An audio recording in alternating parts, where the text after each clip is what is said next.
Putting up the heat index, also one of the buzziest stories overnight, The Notebook. The director revealing that there was a lot of emotion on that set, not always the kind they were hoping for. It was such a romantic movie, the film celebrating its 10th anniversary, but now the director revealing to VH1 that Rachel McAdams and Ryan Gosling actually fought the whole time. Heated arguments on the set. At one point, Gosling even said, "You got to get another actress in here." Luckily, why does he have to tell us these things? Don't reveal it. I mean, it might have been the rainstorm. I mean, that is look at it. See, she just threw something at him. But he's laughing. Anyway, it's a movie. It's a movie. They were not getting along behind the set, but listen to this. The director helped them resolve their issues. Obviously became a cult classic. Amy's been crying for years. Are you over it yet? No. If I watched it again, I'd still cry. Yeah, I'd still cry. And the crazy thing is, as we all know, they then had a real-life romance, so it all works out, right? It makes those fight scenes more real, though. When he's like, "You're just this," and she's like, "I want you to be here." When I'm like, "Yeah."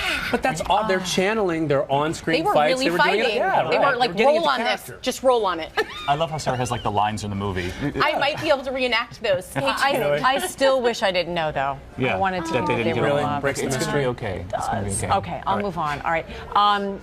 This is a story that's a hot topic this morning as well. It's a new study trending in the Wall Street Journal. It happened overnight. How to encourage your kids to be honest instead of telling lies, revealing that kids are more likely to come clean about their own mistakes after hearing positive stories like that age-old tale of George Washington admitting he cut down the cherry tree, rather than punishing them with negative consequences or telling them about Pinocchio. Oh, that big nose. Babysitting trick. All right, leading researchers are speculating that kids lie less when they see positive outcomes to telling the truth, which I think that makes sense. So it's like the carrot versus the stick. Kids are incentivized, like, okay, things turned out well when you tell the truth. Yeah. The Pinocchio one always leaves them feeling a little weird. Poorly. But you have to be consistent. You can't say, "Tell me the truth, it's going to be okay," and then when they tell you, say, "What did you do?" You know, you can't do that. Doesn't quite work. Listen, we'll tell the truth here. We're feeling a little lonely without our Lara Spencer, but she is having a great time at Wimbledon. Lara? She's right here on the big screen. You're looking great. Strawberries and now you got strawberries. You had your fancy iced tea earlier. Thank you. And guys, so important for me to tell you the truth. It's awesome to be here at Wimbledon. And the strawberries and cream, they are everything that we heard about. I just want to tell you 62,000 pounds of them will be consumed during the 2-week tournament. And thankfully, it's true. Bumper crop here in England, the best strawberries they've ever seen. This is one of the staples at Wimbledon. The other staple is the Pimm's Cup. 230,000 of these will be consumed before the tournament is over, not by the GMA staff, but by everybody enjoying the tournament. But there is a controversy. There is a controversy brewing. Many who have had them here at the tournament have said that they are weaker. In fact, a newspaper had them tested, a third less alcohol. Wimbledon has now responded. They said, "Duh, it's gorgeous out. The ice melts." One other controversy, and I want to bring in 3-time Wimbledon champion, 9-time finalist, Chrissy Evert,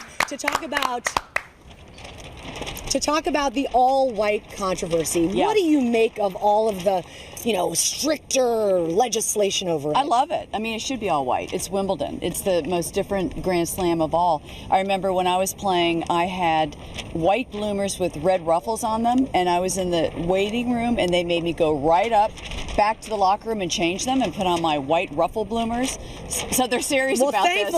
Thankfully you had the ruffles. I want to ask you quickly today about the semis. You've been in 9 finals here. I mean, 2 great matchups. These are powerhouses. Who are you watching? I'm going to look at with interest, the Bouchard-Halep match. Bouchard is one of the most aggressive young players on the tour. Halep is one of the best counterpunchers on the tour. We're going to see a real contrast in styles, and I think that's going to be intriguing. And before that, we've got the all-Czech semifinal. So it's an exciting day here, and what a joy and privilege to be. It's about time you're here. GMA I know. is here. Thank you, GMA. Like tennis junkie extraordinaire. For now, though, everybody, I'm going to send it back to you, and we'll see you tomorrow from Wimbledon. Oh, Lara, Cheers. thanks so much. And give her a hug for us.